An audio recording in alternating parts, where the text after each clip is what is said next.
चणचणीत गेलेलं बालपण, ज्या हॉटेलमध्ये काम केलं तिथल्या मालकाने केलेला शिक्षणाचा खर्च, पोलीस खात्यातली नोकरी, स्वरक्षणार्थ केलेला पहिला एन्काउंटर आणि नंतर केलेले 87 एन्काउंटर्स, बेहिशेबी मालमत्ता, अंडरवर्शी संबंध या आरोपांमुळे झालेलं निलंबन, अनेक वर्ष कामापासून दूर राहिलेले पण आता बाबा सिद्दीकी हत्या प्रकरणामुळे पुन्हा हाय प्रोफाईल केस हातात घेतलेले दया नायक. ही केस त्यांच्याकडेच का सोपवली गेली? एन्काउंटर स्पेशालिस्ट दया नायक अशी इमेज कशी तयार झाली? त्यांच्या भोवती रंगलेले वाद आणि त्यांची आजवरची कारकीर्द सगळंच या व्हिडिओमधून जाणून घेऊया. नमस्कार, मी हरिता पुराणिक.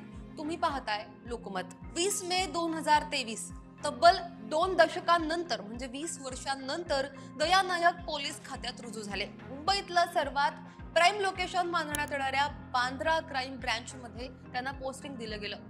तुमच्या सर्वांच्या आशा अपेक्षा पूर्ण करेन आणि माझ्या पूर्ण क्षमतेनं मुंबईची सेवा करेन, असं नायक यांनी ट्विट मध्ये म्हटलं.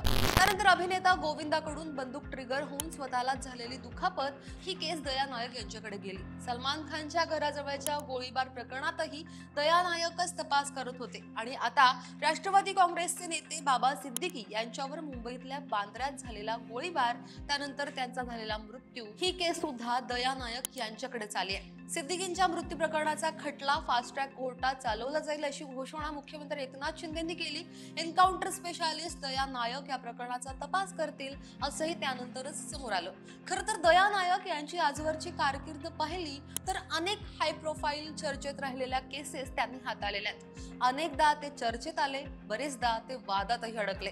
त्यांच्या संबंधातले हे वाद कोणते ते समजून घेण्याआधी त्यांच्या बालपणाबद्दल जाणून घेऊया.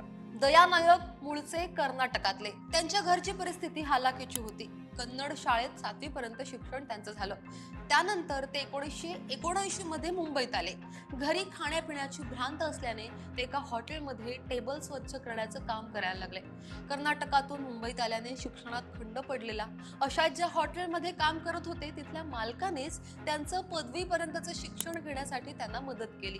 एकीकडे शिक्षण, हॉटेलमधलं काम या बरोबरीने ते 3000 महिना कमाईवर प्लंबरचं कामही करायचे.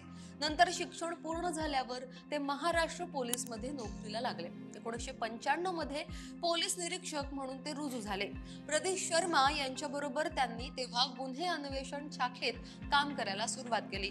दया नायक हे शर्मा यांच्या एन्काउंटर पथकात कार्यरत झाले. एन्काउंटर स्पेशालिस्ट दया नायक यांनी केलेलं हे पहिलं एन्काउंटर. असं म्हणतात की या पहिल्या एन्काउंटर नंतर दया घाबरलेले.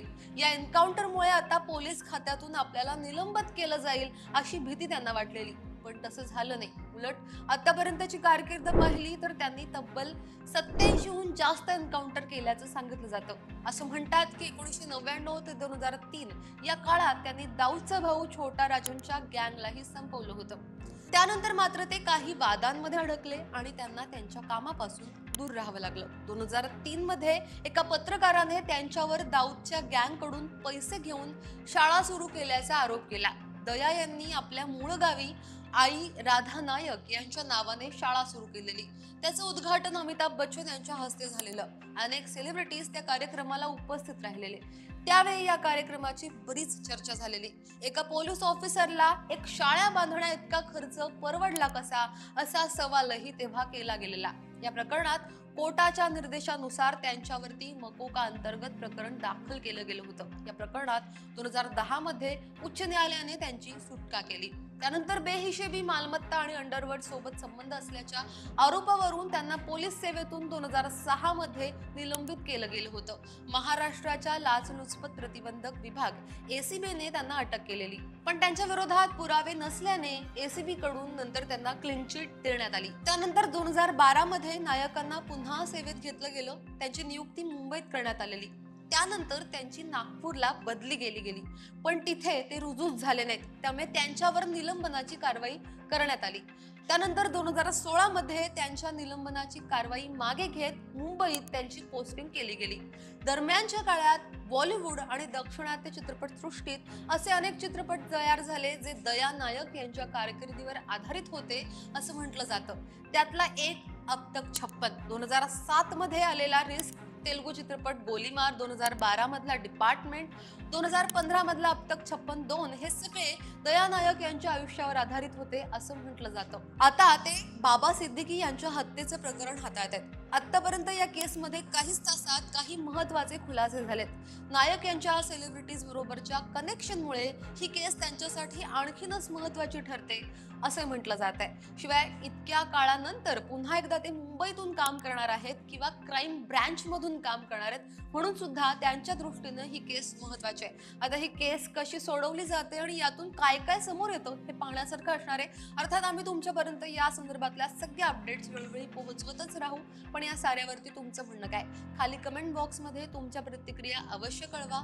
आतापर्यंत जर का लोकमत सबस्क्राईब केलं नसेल, फॉलो केलं नसेल तर लगेच सबस्क्राईब करा, फॉलो करा आणि पाहत रहा लोकमत. धन्यवाद.